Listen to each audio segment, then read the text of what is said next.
dogmática. Eu falei, bom, então é difícil, porque a dogmática, ela é a base do direito, quer dizer, eu tenho as normas, a dogmática ela dura um segundo, porque depois ela vai ser aplicada, e ela já vira uma barafunda, ela já vira uma confusão, ela já não é exata, ela não é matemática.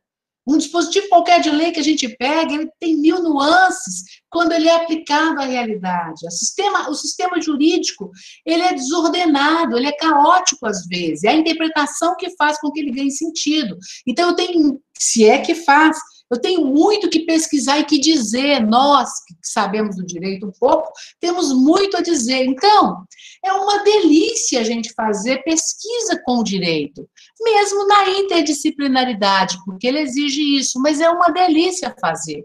Então, aproveitem os caminhos da pesquisa para conhecer, para ler, para variar, para serem levados nesse processo de uma coisa que vai para outra, né? E se deixar levar, ainda que com algum controle. O controle que vai dar para vocês é o projeto, é o tempo, né? É o tamanho do trabalho que vocês estão fazendo. Tudo isso vai limitar um pouco esse caminho que é infinito. Quem gosta disso vai fazer para o resto da vida. Vai se abrir para esse conhecimento para o resto da vida. Então, a minha fala sobre bibliografia é uma fala sobre liberdade. E sobre base de dados, eu vou deixar para o Eugênio falar. A única coisa que eu vou falar é uma coisa que nem sou eu que falo, que é a Miraci. Vocês têm hoje, por exemplo, bases de dados que estão prontas, aí, que podem ser pesquisadas, inclusive quantitativas mesmo, porque a nossa pesquisa, a maior parte dela é qualitativa, a gente não consegue que estão prontas para vocês. Por exemplo, o CNJ, ele tem pesquisa sobre volume de processo, sobre andamento, sobre tempo e tal, que ele faz no Brasil todo, isso é público.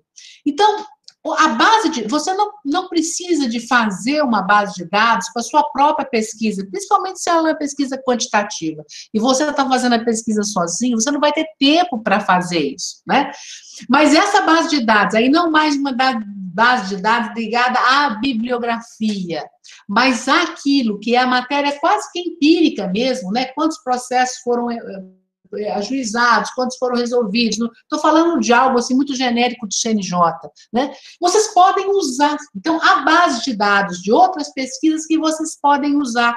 Eu tive uma aluna que fez uma pesquisa de mestrado apoiando-se numa base de dados de uma pesquisa, de um projeto de pesquisa que chamava Cidade e Alteridade, no qual ela tinha atuado. Então, quer dizer, isso não é pesquisa bibliográfica, que é o tema de hoje, mas o que eu estou dizendo é que esse aproveitamento também é possível, e não só possível, é merecido, porque aquele levantamento de dados ele não pode servir para uma única pesquisa. É bom que ele seja usado para outras pesquisas, e esse é um exercício ainda novo no direito, mas que vocês podem exercitar. Então, terminando, para passar para o Eugênio, é a importância de um projeto, a liberdade que vocês têm de pesquisar, não se prendam a modismos muito, eu pelo menos não tenho paciência nenhuma para isso, ainda que vocês tenham que ter, ou porque vocês tenham que ter, muita seriedade na escolha daquelas pessoas, né, daqueles autores que vão nortear. Última coisa que eu esqueci de falar é o seguinte, sempre que vocês escolham uma bibliografia, tenham muito cuidado com a concatenação entre os autores que vocês vão escolher, quer dizer, não usem autores como se eles fossem da mesma escola, quando não são, quando se fosse do mesmo tempo, quando não são, né? Então, vocês têm que ter muito cuidado com esse uso dos autores, né? Assim, uso mesmo, como é que vocês vão alinhar uma coisa é vocês pesquisarem a evolução do pensamento em torno de um tema ou de um problema. A outra coisa é vocês pegarem os autores e juntarem assim no caldeirão como se fosse tudo a mesma coisa, e não é, tá? Então, cuidado, situe temporalmente, veja aqui correndo, mesmo que você, se for o caso, faça um confronto entre eles. Então, isso é uma outra coisa importante do ponto de vista do uso, digamos assim, daquilo que vocês vão pesquisar nos livros, da bibliografia que vocês vão usar. Então, acho que eu me excedi um pouquinho, estamos aí, pronto, passa a palavra para vocês aí, para continuidades. E depois, se tiver alguma pergunta, eu estou às ordens. Mesmo que não seja aqui, que não dê para fazer, podem me mandar que eu respondo, tá bom? Obrigada, professora. Sua fala sempre é muito engrandecedora, sempre traz muito conhecimento e muita experiência. Eu trago dúvidas. E eu queria falar que todas as perguntas, quem quiser pode mandar ou no chat a pergunta e depois eu leio, ou manda o nome e depois a gente abre para fala. Mas vamos deixar para fazer isso no final, depois que o Eugênio falar também, que a gente unifica todas as coisas. Eugênio, passo a palavra para você. Obrigada. Bom, primeiro de tudo, obrigado, Bruno, obrigado ao pessoal do CAAP que teve a iniciativa de fazer esse encontro e dizer que é sempre um privilégio a gente poder ouvir a professora Mônica, hoje nossa diretora, que foi minha professora de hermenêutica e de história do direito, e acabou me influenciando a pesquisa no primeiro período, quando ministrou a disciplina de história do direito. O currículo dela é muito extenso, mas a apresentação dela é muito singela.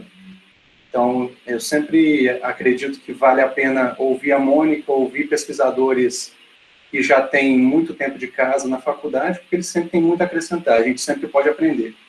E eu gostaria de falar um pouquinho o que foi a minha experiência com a pesquisa. Eu tive a oportunidade, o privilégio de começar minha pesquisa bem cedo. Começar a pesquisar, no caso, a partir do segundo período com o professor Daniel Muradas. A convite dela, acabei conhecendo num evento e fomos fazer pesquisa juntos. E continuei assim durante toda a faculdade. Eu acredito que a pesquisa, durante a graduação, é muito engrandecedora e ela tem que ser pensada enquanto um processo com várias etapas.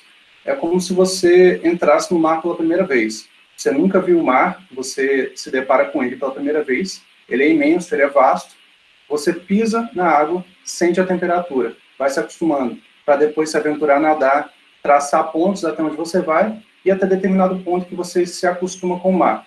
Mas a grande questão é, esse mar é tão vasto e tão imenso que você nunca vai conseguir aprender tudo. Então você precisa traçar etapas, passos que você vai seguir.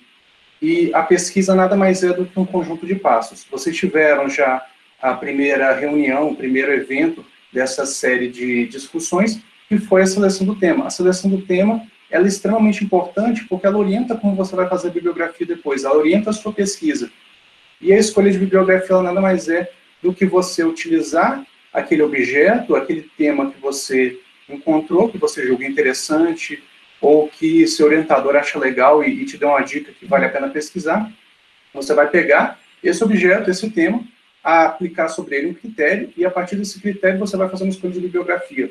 E aqui, a bibliografia, ela vai em diversos sentidos. Ela não precisa ser necessariamente uma pesquisa bibliográfica, porque a bibliografia, ela é utilizada em praticamente todos os tipos de trabalho, todos os tipos de estudo, porque ela nos proporciona aprender um objeto muito maior do que a gente poderia aprender somente enquanto um pesquisador, enquanto uma pessoa. A bibliografia, ou ela vai ser a essência do seu projeto, na sua pesquisa, ou ela vai ser uma etapa preliminar, em que você vai recorrer a determinados autores, a determinados livros, para empreender uma pesquisa qualitativa, quantitativa, que envolva pesquisa de campo, que envolva entrevistas, que envolva análise de dados propriamente dita. E aí, eu gosto de partir de um ponto de que sempre você vai ter que começar de algum lugar. E, para mim, esse algum lugar é a leitura de quem fala sobre o método de pesquisa, é a leitura de quem fala sobre como pesquisar, como estabelecer um projeto de pesquisa e os caminhos a seguir. A professora Mônica muito bem disse da professora Miraci, da Maria Tereza, e que agora vão lançar a quinta edição do livro delas, que é um livro fenomenal, que é Repensando Pesquisa Jurídica.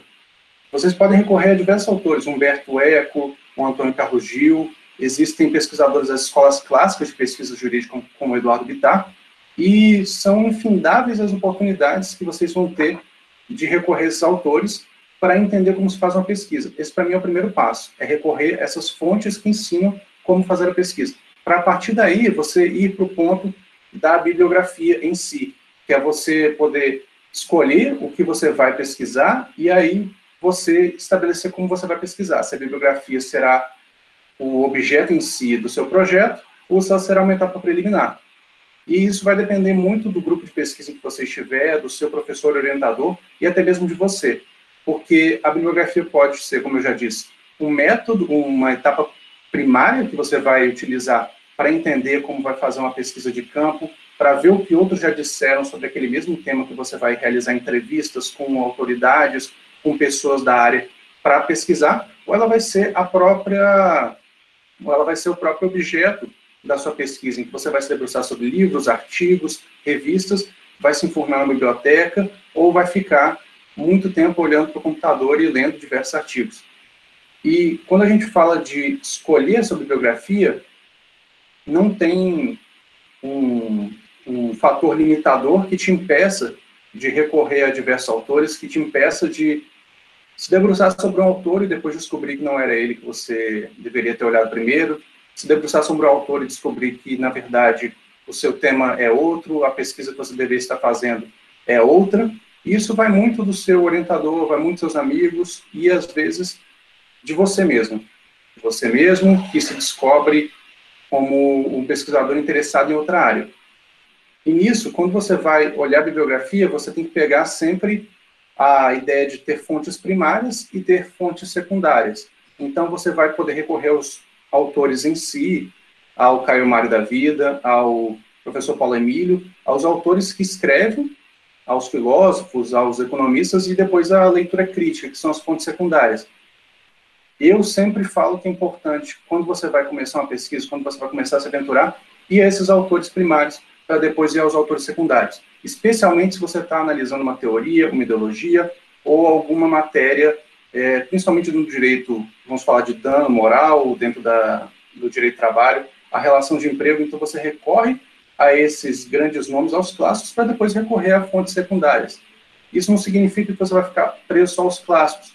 Ao Caio Mário, que escreveu no século passado, você pode recorrer a autores mais novos, até porque existem linhas de pesquisa que você vai necessariamente precisar recorrer a autores mais novos, linhas de pesquisa como direito e tecnologia, proteção de dados pessoais e privacidade, em que os autores começam a aparecer mais na década de 90 do século passado e ganham mais força agora. Então, a gente fala de recorrer à fonte primária, recorrer a esses autores, recorrer a esses grandes nomes, porque eles sempre têm alguma coisa a acrescentar para a gente, para depois recorrermos aos comentadores, a pessoas que se propuseram a fazer uma compilação do tema, que se propuseram a organizar um livro de artigos da área. Então, é sempre bom começar por eles. E o que é importante também fazer para você não se perder? É organizar suas leituras. Como a Mônica falou, você tem que ter um projeto de pesquisa, e esse projeto de pesquisa também impõe que você tenha um calendário de leituras, até quando você vai ler, quando você vai começar a escrever, e também não é preciso ter pressa, principalmente para quem está na graduação. A gente não deve correr o risco de querer escrever um artigo quanto antes, e correr o risco desse artigo não nos satisfazer, a gente até ficar triste de ter escrito aquele artigo, quando a gente poderia ter se dedicado um pouco mais e escrito alguma coisa melhor. Então, tomem o seu tempo, estabeleçam um calendário, e esse calendário é o que vai orientar a sua pesquisa. Não que ele possa limitar, que vocês demorem um pouco mais, levem um pouco menos de tempo, mas ele vai guiar vocês. Vocês vão ter etapas iniciais, etapas do meio e etapas do fim desse projeto. É sempre bom fazer fichamentos, porque eles nos ajudam demais, e também definir prazos fatais, até de um ponto de vista, pensando como pesquisador, definir prazos para que vocês leiam determinado livro, leiam determinado artigo, porque senão a gente fica naquela procrastinação de falar, olha, eu vou ler de noite, eu vou ler no final de semana, e acaba que esse dia nunca chega. Então é sempre bom definir os prazos, definir as datas em que você vai empreender certa leitura, até para te facilitar e poder também garantir que você cumpra um determinado cronograma e evite a procrastinação. O que eu vou acrescentar aqui, que é bem distinto do que a Mônica já falou, é essa ideia dos bancos de dados, dos bancos de pesquisa. Uma coisa que a internet nos proporciona, e que é bem diferente dos pesquisadores do século passado, é que a gente não necessariamente precisa ir à biblioteca. A gente pode ir, é sempre recomendado ir à biblioteca, pesquisar nos catálogos, conversar com os bibliotecários, que eles até se sentem...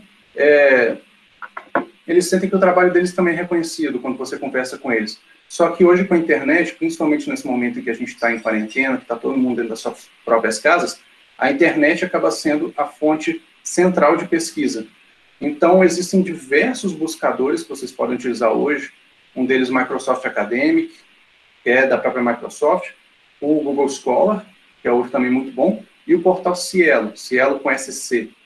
Todos esses portais, eles auxiliam que vocês encontrem outros autores, artigos, livros de pesquisadores que talvez tenham algo a dizer para você sobre o seu tema, ou talvez já tenham se debruçado sobre aquilo que você está pesquisando, e você pode recorrer a eles. Então, é sempre bom olhar esses portais, munido das palavras-chave, que você tem que sempre ter, seja as palavras-chave do seu projeto, o que eles costumam ter, palavras-chave, como dano moral, justiça do trabalho, direito do trabalho, jurisprudência, tudo isso você vai usar nesses buscadores para encontrar diversos artigos, diversos livros que vão auxiliar vocês.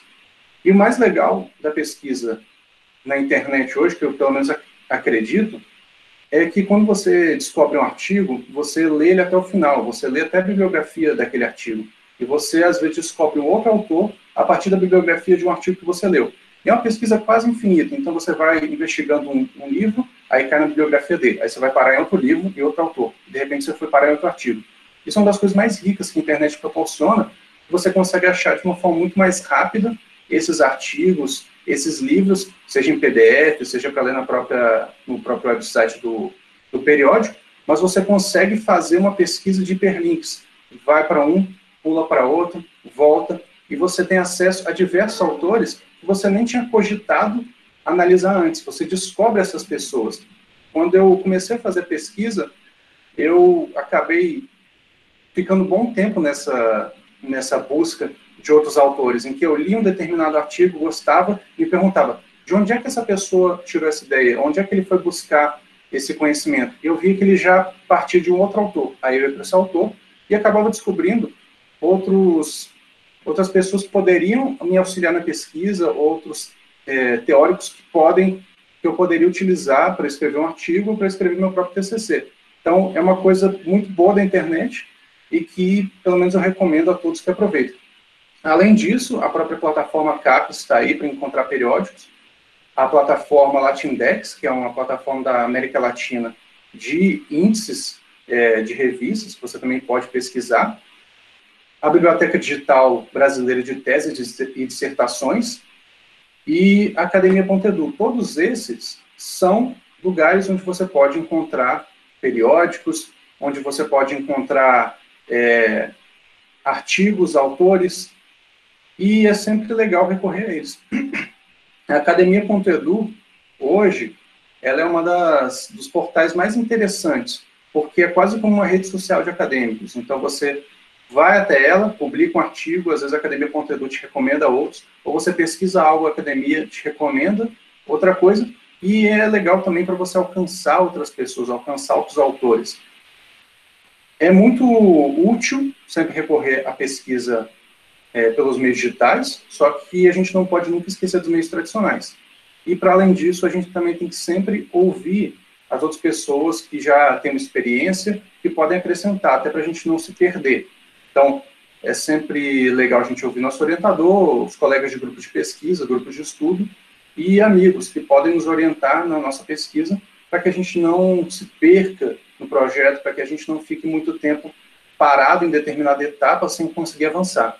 E, para além disso, terminando, quando a gente fala também de bancos de dados, para além de periódicos, para além de livros, a gente tem os bancos de dados muito ricos, em que a gente pode utilizar dados estatísticos, dados quantitativos, qualitativos, para auxiliar na nossa pesquisa, porque hoje a gente sabe que o direito ele é objeto dos mais diversos tipos de pesquisa, tanto a bibliográfica, quanto uma pesquisa jurisprudencial, uma pesquisa de campo, uma pesquisa estatística. Então, hoje existem bancos de dados que a gente pode recorrer para nos auxiliarem. O próprio IBGE tem um, principalmente relativo à condição dos brasileiros de renda, de moradia. A OIT, a Organização Internacional do Trabalho, também tem um banco de dados próprio sobre índice de desemprego, sobre índice de trabalho precário. Muitos dos órgãos governamentais e supragovernamentais costumam ter essas bases de dados. Então, aí vai depender de que tipo de pesquisa você vai fazer e onde que você vai buscar esses dados. Mas, hoje, você pode recorrer a bases de dados que já foram construídas ou construir a sua base de dados própria, utilizando dessas outras bases e construindo você mesmo a partir da sua pesquisa. Então, eu concordo com a Mônica, a pesquisa hoje é uma forma de se libertar, é uma forma de você se divertir E é sempre bom a gente ter um método, é sempre bom a gente ter um caminho, um projeto para seguir e, principalmente, definir a nossa bibliografia. Mas, como eu já disse, não é limitador que a gente mude depois. Eu mesmo já pulei de orientador para o outro, já mudei de objeto de pesquisa e já mudei, é claro, de bibliografia. Então, a gente tem que sempre estar aberto para as mudanças e utilizar ao máximo todos esses mecanismos de busca tradicionais, como ir à biblioteca da Faculdade de Direito, conversar com o bibliotecário, olhar no sistema online, pesquisando com palavra-chave livros que possam nos interessar, ou indo para métodos informatizados, que são esses buscadores. Não há a dificuldade de você encontrar determinados livros pode existir, só que hoje com a internet, pesquisando em determinados sites, você acaba conseguindo a maior parte dos livros em PDF ou em outro determinado formato, para que você possa empreender a sua pesquisa. Há uma infinidade hoje de buscadores, há uma infinidade hoje de repositórios de informação que vocês podem consultar. E isso vai depender, é claro, da sua pesquisa, do seu orientador e do seu amadurecimento enquanto pesquisador. Vou dizer para vocês que, quando eu comecei a fazer pesquisa, foi algo muito difícil. Não é fácil você colocar um artigo, não é fácil você produzir determinado conteúdo. Todas as pessoas acham que a gente sempre escreve um artigo ali em um mês para publicar em uma revista. Mas, na verdade, é muito mais profundo que isso. Você se dedica, você pesquisa, você explora, você descobre novos horizontes, e aí que você tem condição de escrever um artigo bem feito, um artigo que vale a pena ser lido, um artigo que acrescenta algo, ao invés de você só repetir um determinado conteúdo para fins de produtivismo, para poder publicar em alguma revista qualquer e ganhar alguns pontos. É uma aventura, no fim das contas. É você começar, e aí você escolhe se quer parar ou não. Mas é isso. O que importa é começar. Na graduação vocês têm essa oportunidade, principalmente quem está na UFMG hoje, e em outras universidades federais sempre há espaço para isso, e os professores costumam ser muito solícitos. Então, você chega para algum professor com um tema, com uma ideia, e ele te ajuda a polir. Eles estão aí para isso, eles gostam de ensinar, eles gostam de passar o conhecimento, e eles gostam que alguém se dedique a pesquisar aquele tema que eles também gostam. É um encontro de horizontes, você se diverte pesquisando e o professor te diverte ensinando, porque ele sabe que também você vai passar aquele conteúdo à frente, você vai ensinar outras pessoas a pesquisar, você vai passar conhecimento.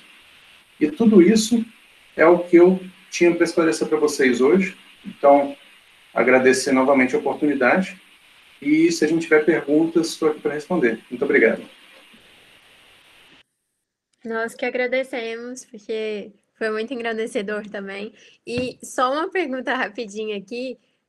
A Daniela pediu para você repetir os portais que você usa. Deixa eu só repetir aqui, então. Existem alguns estrangeiros, como o Microsoft Academic, que é da própria Microsoft. Deixa eu colocar eles aqui. Eu tenho eles até salvos aqui. Vou mandar no chat. Sim. Um segundo.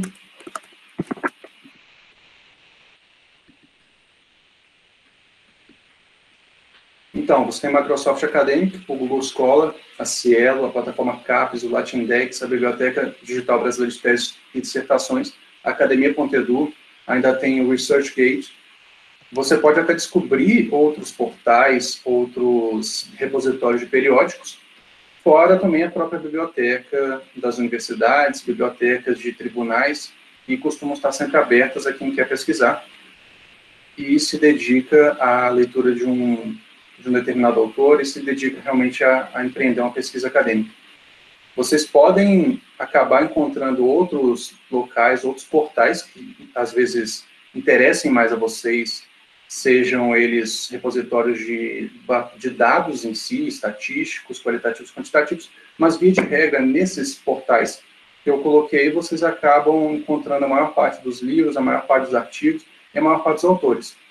E também, para quem tiver o tempo e a dedicação, uma coisa que eu também gosto de fazer é seguir os autores, se eles ainda estiverem vivos, você pode seguir os autores nas plataformas, na Academia Pontedou, no ResearchGate e no próprio Twitter.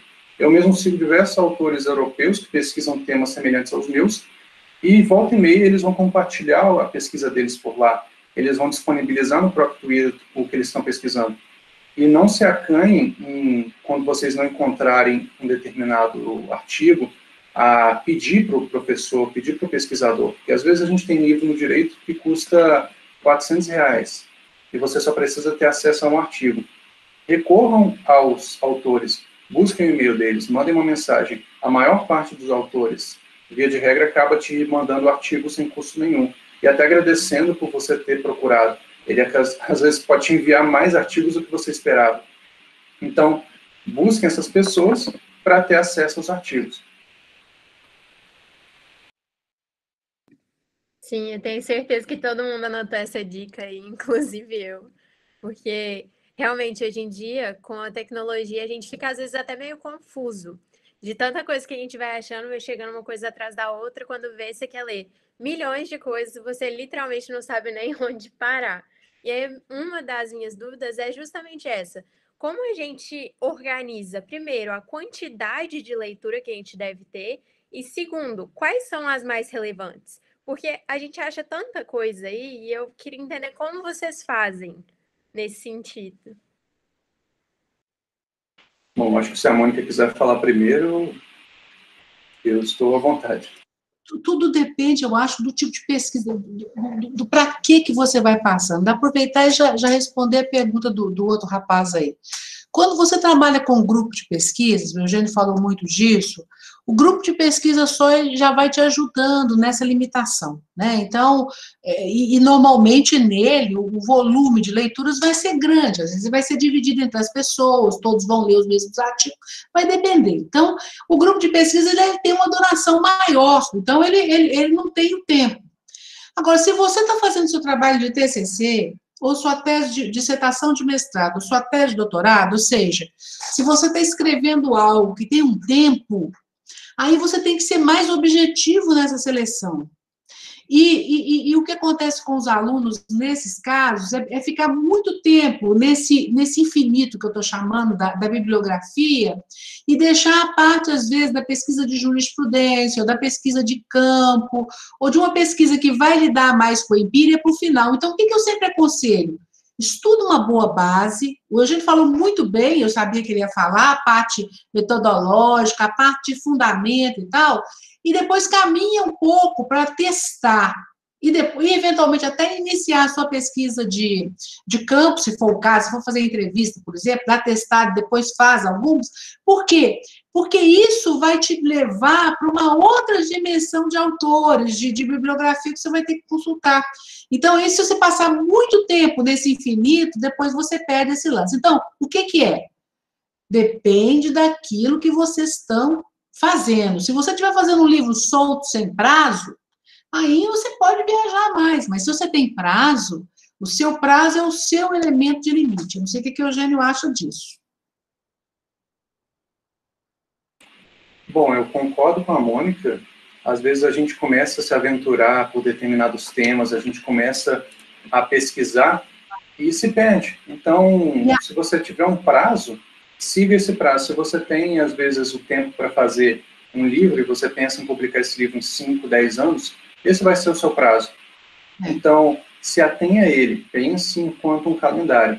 Eu gosto de começar com os clássicos, com as pessoas que dominam aquele tema, com as autoridades daquele tema, seja no Brasil, seja na Europa, seja nos Estados Unidos. Os lugares onde a gente consegue onde a gente consegue ter acesso às grandes autoridades.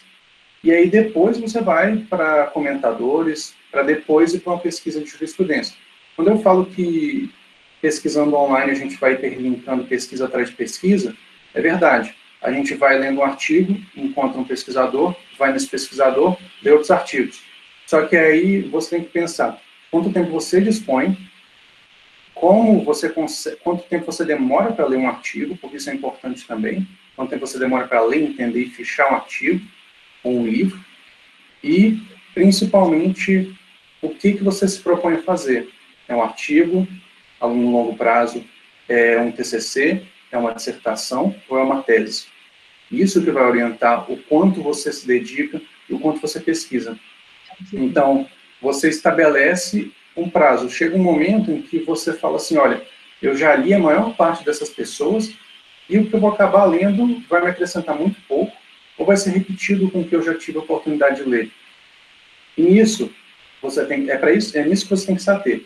Leia as autoridades, leia as pessoas relevantes, pesquise a partir delas comentadores, pesquise artigos sobre o seu tema, veja o que está na vanguarda. E por isso que eu gosto desses periódicos, porque eles costumam ter indicadores de acesso, indicadores de citação, e você sabe quem são os mais citados, quem são os autores mais respeitados. E nesses portais você acaba recorrendo a eles. E uma outra coisa que sempre me auxiliou é no momento em que você está lendo, no momento em que você está fechando, um colega de grupo de pesquisa, de grupo de estudo, ou seu orientador, pode te orientar para um outro caminho, pode te dar uma dica de falar, olha, você está começando pelo lugar errado, vá olhar determinado autor e depois você volta. Então, é um processo muito pessoal e ele depende da sua experiência enquanto pesquisador. Então, não tenham medo de, às vezes, ler num semestre 500, 600 páginas sobre um determinado tema para depois produzir um artigo. Vai depender também da própria complexidade daquele tema, vai depender de quão novo é aquele tema, porque se ele for muito novo, quer dizer que você vai ter que pegar tudo que já foi escrito e tentar partir dele para criar algo novo. E se há alguma coisa que já está mais ou menos consolidada, você quer pesquisar um pouco menor, uma nuance, você vai recorrer aos autores, você vai recorrer às pessoas que te esclareçam sobre aquele tema para que você possa empreender a sua pesquisa. Eu só gostaria de falar acrescentar uma coisa. Eu já tive problema com orientando, problema não, característica de orientando, que às vezes tinha uma certa dúvida, uma certa, não vou dizer insegurança, não, porque segurança e ficava ouvindo 900 pessoas. Então, cada vez que a pessoa vinha conversar comigo, ela tinha 900 opiniões diferentes sobre aquilo. Você tem que ter também, até para essa questão de ouvir, e eu acho bom ouvir, mas você tem que ter um controle disso também para você não se perder. E um outro elemento de controle é o seu problema. Porque o que acontece é que a pessoa, às vezes, vai lendo e ela vai abrindo demais a coisa. Então, o orientador tem que falar, não, volta aqui, porque se você for falar disso, já vai ser um outro trabalho, entendeu? Então, são esses limites que você vai colocando com atenção. Né? Isso. É muito bem. Eu falei que eu ia aprender com o Eugênio. Sim. Acho que é o Marcos que queria fazer uma pergunta. Marcos, você pode abrir o microfone aí. Então, na realidade, até uma curiosidade minha, porque eu não sei vocês, mas com o tempo eu comecei a ficar um pouco descrente até em artigos. No início eu até procurava muitos artigos para começar a ler, mas com o tempo eu comecei a ficar até um pouco decepcionado, porque eu sempre achava que ou eles eram mal construídos, ou eles eram muito repetitivos, e eu perdia muito tempo procurando por eles. Então, na verdade, eu queria saber se vocês têm alguma dica para encontrar artigos melhores, ou se vocês tendem a achar eles secundários, se devem preferir mais ler livros, como é que vocês ficam nesse impasse? Porque às vezes eu acho que artigos são bons, eles vão dando autores, mas ao mesmo tempo parece que às vezes você fica repetindo demais, ou os artigos não são de qualidade tão boa assim. É isso, minha pergunta. Obrigado. Beleza. Então, vou tomar a palavra e depois a professora Mônica complementa. Quando eu vou buscar artigos, é o que eu estou falando, eu gosto de recorrer a esses portais, porque eu vejo a quantidade de citações, eu vejo quantas pessoas leram, fizeram o download daquele arquivo, e eu sei que ele teve um alcance maior. E quando você vai ler um artigo, a gente pode acaba tendo um certo preconceito daqueles livros que são compilações de artigos, em que nada mais é uma tentativa dos professores de ganhar ponto, não atacando diretamente os professores, porque acaba que eles têm que fazer isso até para cumprir regras ACAPES, só que muitos desses artigos não acrescentam muita coisa. Então, começa sempre olhando o resumo. Artigos bem feitos se dedicam a fazer, os pesquisadores que escrevem artigos bem feitos se dedicam a fazer um bom resumo. Eles sabem que nem todo mundo vai ter tempo de ler aquele artigo até o final. Então, começa olhando o resumo, olha as palavras-chave, vê se aquilo ali tem algo a ver com o que você está pesquisando, tem algo a ver com o que você quer entender. E, além disso, dá uma olhada no final, dá uma olhada na conclusão, porque um artigo acadêmico ele não é como um livro de ficção, um livro de aventura, um livro de detetive, em que se você ler o final primeiro, você vai estragar toda a trama. Você pode recorrer à conclusão e à bibliografia. E às vezes você vai perceber, olha, a conclusão desse cara é a mesma de uma outra autora que eu li, a bibliografia é a mesma de um outro artigo que eu já li. E é isso que você pode fazer, até para evitar, às vezes, uma leitura que não vai te acrescentar em nada e poder usar seu tempo da melhor forma possível. Eu acho que concordo com tudo que o Eugênio falou e acho muito interessante a sua observação.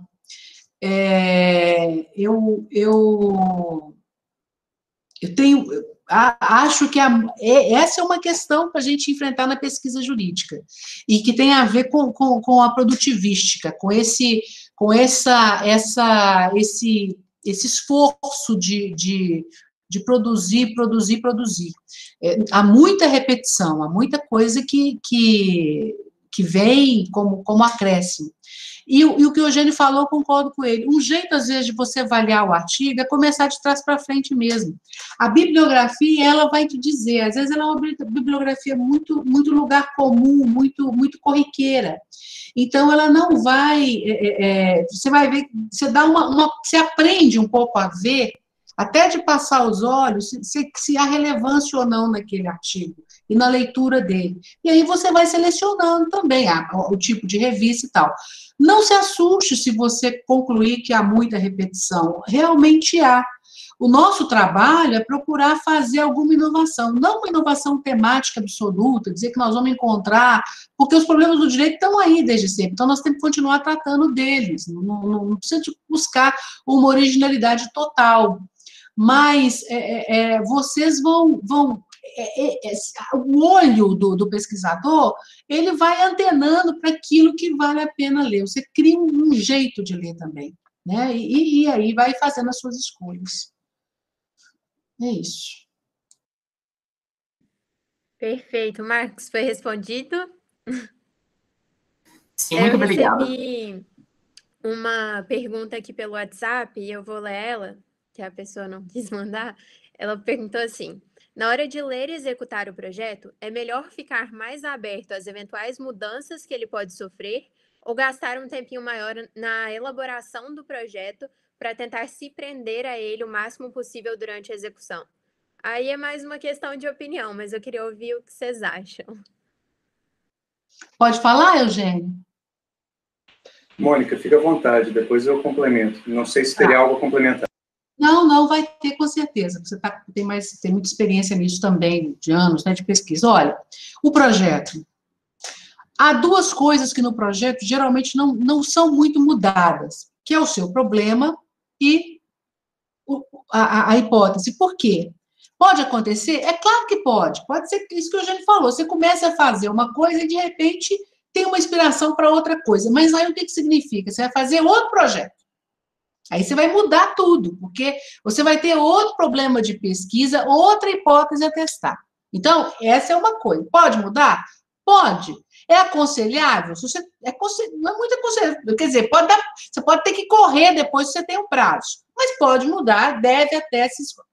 Agora, o que acontece? O objetivo geral, que é o seu produto, ele está muito ligado à sua hipótese. Então, normalmente, ele vai estar ligado a essa testagem. Você vai demonstrar se algo é algo, tá? Lá ligado à sua hipótese. Agora, os objetivos específicos, que é o que você vai pesquisar, esses, você vai ter uma mudança, assim, muito natural neles. Por quê? Você pode, por exemplo, resolver fazer entrevista, mas por algum motivo qualquer, você chega à conclusão de que a entrevista não vai ser boa. Então, você vai modificar o seu objetivo específico e você vai modificar lá a sua metodologia, ou você vai incluir a entrevista que não estava prevista. Então, o projeto, não tem jeito de você fechar ele todo, porque a sua pesquisa vai levando a algumas modificações. A Miraci conta o caso da tese dela, que ela mudou de marco teórico, ela mudou a teoria então ela mudou a pesquisa dela inteira. O modo de olhar a testagem da hipótese dela foi mudado, porque a teoria de base foi mudada. Então, não é aconselhável isso, você não tem como impedir que o seu caminho de pesquisa te leve para esse ou aquele lugar. Entendeu? Então, quer dizer, o problema e a hipótese são mais difíceis de mudar, porque você vai ter que mudar tudo. Pode acontecer? Sim. Mas pense bem para você não ter que mudar na última hora. Já aconteceu com o orientando meu, que com 6 meses ele mudou tudo. Aí fica uma correria, um negócio desesperador para mim e para ele, né? Agora, o caminho da pesquisa, esse aí é mais natural que você vai mudando. Então, o caminho da pesquisa é que eu digo assim, o que você vai fazer, que são os objetivos específicos, e como você vai fazer, que são as técnicas metodológicas, os procedimentos metodológicos que você vai usar.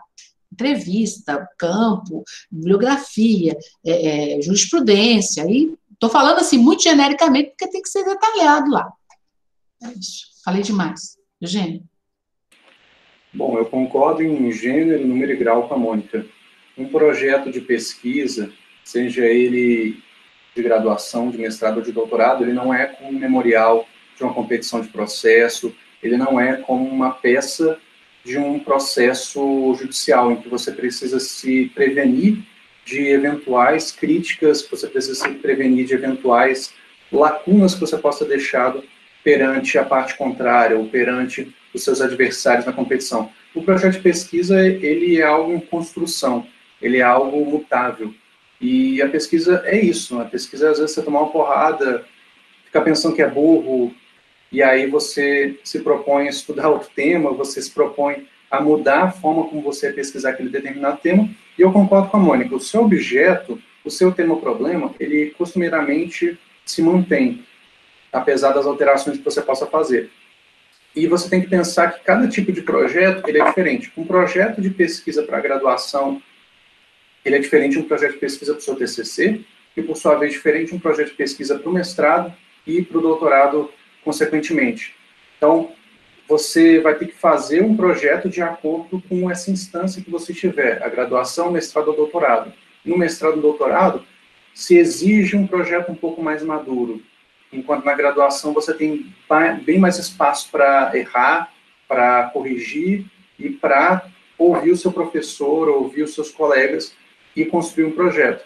Então vai depender muito de qual projeto você estiver apresentando, até porque para o mestrado e doutorado, na maior parte das universidades do país, você vai passar por uma banca de avaliação, que essa sim vai julgar o seu projeto. Então você vai pensar nessa banca, mas não excluindo a possibilidade que o seu orientador, ou mesmo você, mude a forma de pesquisar, mude o seu marco teórico, mude a sua análise dos textos, mude a sua pesquisa de campo, as suas entrevistas. Então, é estar sempre aberto, mas saber que o seu projeto precisa estar bem feito. Com certeza, eu acho que vocês não podiam ter sido mais claros. Eu deixei uma outra pergunta aqui, se alguém quiser fazer mais uma pergunta, ainda pode mandar no chat. A Tainara, ela pediu dicas de fichamento.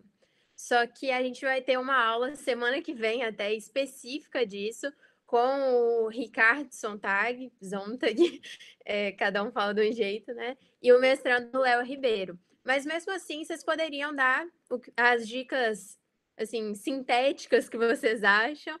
Então, eu queria ouvir vocês sobre isso, sobre fichamento, já que muitas vezes os livros são tão longos e isso toma muito tempo da gente. Pode falar, Eugênio? Rapidinho também. Toda pesquisa que eu fiz assim maior, a minha tese de doutorado, um livro sobre norma coletiva, livro da música, e agora estou fazendo tese de titular, a pesquisa bibliográfica, né? Estou falando dessa preponderantemente, ela foi muito grande. E eu fiz exatamente aquilo que eu falei com vocês. Eu já tinha computador nessa época, e então o que eu fiz? Eu abri caixinhas no meu computador com temas. Os temas que eu achava que era. Não estou falando propriamente ainda dos capítulos. A tese de titular, por exemplo, eu achei que eu fosse fazer uma determinada coisa e depois resolvi fazer outra. Então, ainda que a pesquisa toda tenha aproveitado, que eu estou escrevendo esse trem, né? Essa tese.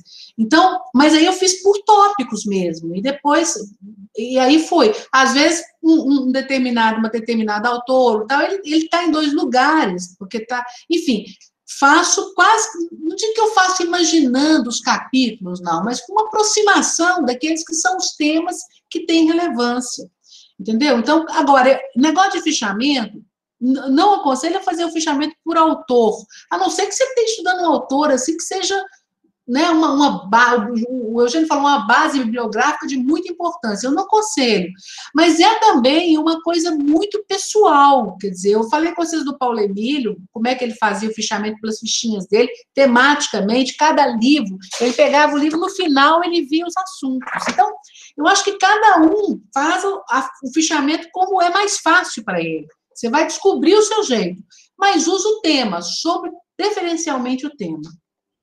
É isso. Bom, eu também estou de acordo com a Mônica, você tem que partir do seu tema, porque às vezes um livro, um determinado artigo vai tratar de muitas coisas e de muitos temas, então você tem que buscar em que parte do texto está aquilo que você quer saber. Eu costumo usar a leitura dinâmica para aqueles textos que não exigem muita atenção, em que você tem uma certa enrolação até que o autor chegue no tema. E o que eu gosto de fazer é sempre ter o papel ao lado, onde eu vou anotando, olha, o tema está na página tal, a ideia por trás é essa, e aqui temos algumas citações que podem ser úteis. Então, hoje você tem, a Mônica falou do computador, mas uma coisa que a gente não pensa, que é muito importante, é que a gente tem o celular, e a gente pode fazer ele traduzir, ele pegar a nossa voz e transformar em texto. Então, a gente pode ler aquela citação e não ter que ficar fazendo aquele processo doloroso e lento de copiar palavra por palavra, tomar cuidado para não errar nada, que é o que a gente fazia com as citações. E é realmente isso, eu vou também ser bem sintético nisso, eu não vou me aprofundar tanto, porque tem uma reunião na próxima quinta, em que o professor Sontag e o Léo Ribeiro vão tratar de forma expressiva e profunda a questão dos fichamentos e leituras. Sim, muito obrigada aos dois. E a professora Mônica acabou até falando um pouco disso, mas a Júlia refez aqui a pergunta falando, na opinião de vocês, é possível, adequado, fazer pesquisa sozinho, sem orientador, de forma autodidata? Para fins acadêmicos, vamos dizer assim, não é o mais adequado. A tendência hoje é de que haja grupos de pesquisa.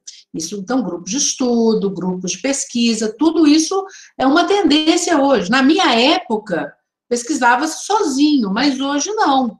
E na etapa em que vocês estão, quer dizer, no bacharelado, eu acho que vocês ganham muito. Por exemplo, você ser pesquisador com o Zontag. Se eu fosse da idade de vocês, eu estaria no grupo de pesquisa do Zontag. Mas eu não tinha o Zontag, na minha época não existia.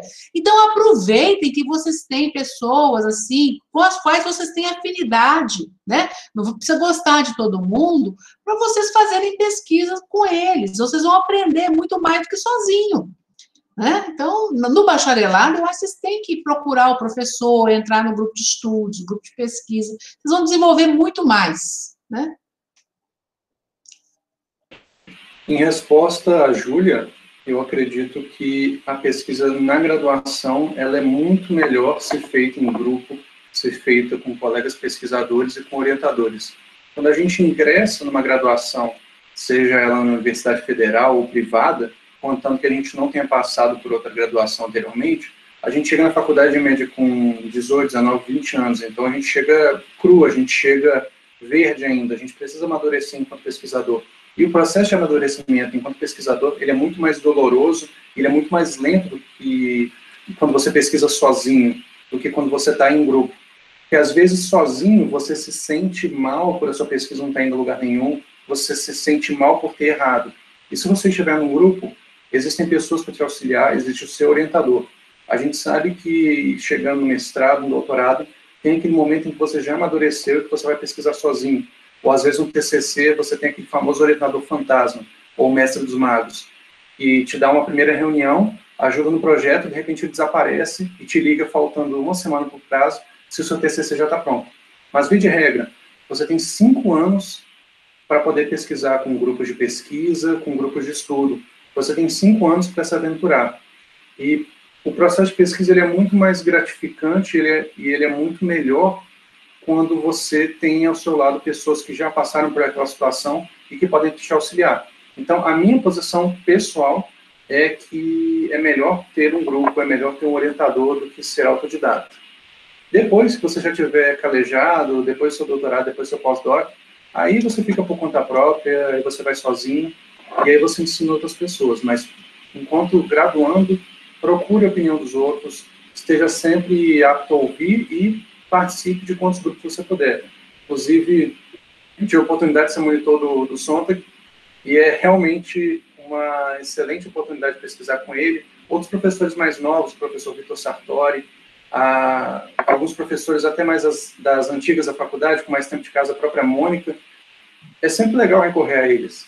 É sempre bom perguntar qual é a opinião deles, o que eles podem ajudar, e ter um orientador para fins acadêmicos é bem melhor, porque te facilita na hora de pontuar, te facilita na hora, às vezes, de publicar um artigo. Porque aquele orientador até mesmo pode te indicar uma revista que está aceitando submissão de artigos, pode te indicar um congresso em que seja interessante você mandar um resumo. Então, a minha posição pessoal é: toma cuidado se você quiser ir sozinho de início. E tem outra coisa, sabe, Eugênio? Eu tive um orientador muito distante. Ele não era, eu casei com ele depois, quer dizer, não foi tão distante assim, não. Mas ele não era um orientador de ninguém. Ele foi orientador da professora Isabel, ele foi orientador de alguns professores, e meu. E não é daquela orientação clássica dessas que a gente está falando aqui, que é uma orientação muito próxima, né? Mas, de repente, ele virava para mim e ele falava uma frase: você pensou nisso assim, assim? E eu ficava destruída, porque eu realmente não tinha pensado naquilo, e era uma coisa relevante. Então, o orientador, o papel dele não é de fazer por você, mas às vezes de dar uns sustos. Olha o que você está fazendo aqui, repara como isso aqui está no mestrado, no TCC, no doutorado. Repara como isso aqui talvez ficasse melhor se você mudasse e fizesse, entendeu? Então, é muito bacana o trabalho de orientação quando o aluno também adere, porque às vezes é um aluno que aparece na véspera do prazo do TCC, com o trabalho, como ele fez, querendo que você abençoe aquilo e ele vá para a banca, porque senão ele não forma, né? Então, você tem o outro lado também. Então, quando tem reciprocidade, a experiência é maravilhosa para os dois, de aprendizado para os dois. Né? Exatamente. E eu acredito que não é nem só um socorro, um auxílio quando você tem problema, dúvida. É também um incentivo. É essa pessoa que vai te ajudar a marcar os prazos, quando você tem uma bibliografia enorme, a dividir aquilo e te falar: lê, você tem que ler. Então, assim, eu acho que é muito agregador mesmo, é muito interessante. Gente, mais alguém tem alguma pergunta? Se quiser, pode mandar no chat, abrir o microfone. Bom, se não tiver, eu vou encerrar. E eu queria agradecer muito a presença de vocês dois, o auxílio aqui também, e o carinho, tudo mais, porque vocês são incríveis mesmo, de verdade. Mônica, você sempre participa com a gente do CAP de várias coisas e sempre a gente tem um retorno incrível. Eugênio, muito obrigada por estar aqui mesmo. Eu sei que vocês estão tirando um tempinho para isso. Não, para mim é um orgulho, e sobretudo é um orgulho estar com o Eugênio. O Eugênio é um aluno muito querido que eu tive, como ele falou, na história do direito e na hermenêutica. Então, estar com ele hoje aqui, ouvi-lo falar, porque normalmente ele ficava lá no fim da sala caladinho. Então, hoje ele está falando, e ele está falando exatamente como eu imaginei que ele fosse falar. Então, para mim, é um prazer enorme. A gente gosta muito de ver vocês varando, né, de ir adiante. Então, isso é uma alegria para mim, não só estar aqui e falar, talvez meio estabanadamente, sobre essas coisas, mas ouvi-lo falar, ouvir as perguntas todas muito relevantes. Eu agradeço muito o convite, fiquei muito feliz. É uma honra para nós ter vocês aqui e a gente espera um dia poder ser um pouquinho do que vocês dois são na pesquisa e em toda a trajetória acadêmica. Muito obrigada mesmo. Obrigado a vocês. É sempre um processo. Um dia você começa e vai crescendo. Então, a Mônica me deu um empurrão no início e eu fui me aventurando pela pesquisa. Eu conheço muitas pessoas que estão assistindo essa discussão e queria agradecer a oportunidade também de conversar com a Mônica, de poder ouvir a Mônica, porque a Mônica foi ela que fez o discurso na minha formatura, teve a oportunidade de cantar, minha família estava lá e viu tudo aquilo. A Mônica cantando é uma maravilha. Se vocês já tiveram aula com ela, vão ter ainda, aproveitem. E é isso. Agradecer ao pessoal do CAAP e todo mundo que assistiu até agora. Sim. É um prazer. Eu queria reiterar também o convite a todo mundo que está aqui, todos os ouvintes, que vocês continuem participando dos eventos do CAP, sempre estão divulgando lá no Instagram. Então, a gente está esperando a submissão de vocês de resumos para a Semana Acadêmica, que vai ser um evento muito grande, muito legal. Esse ano, infelizmente, a gente vai ter que fazer de forma online, só que isso é bom também, porque pode trazer muito mais gente, pessoas de outras universidades, de outros lugares. Então, a gente tem muito a agregar com isso também. Muito obrigada, e é isso por hoje. Beijo. Até a próxima, até Tchau. semana que vem também, com a próxima aula com o Sônia. Tá. Muito obrigada, viu? Tchau. Beijo, gente. Obrigada.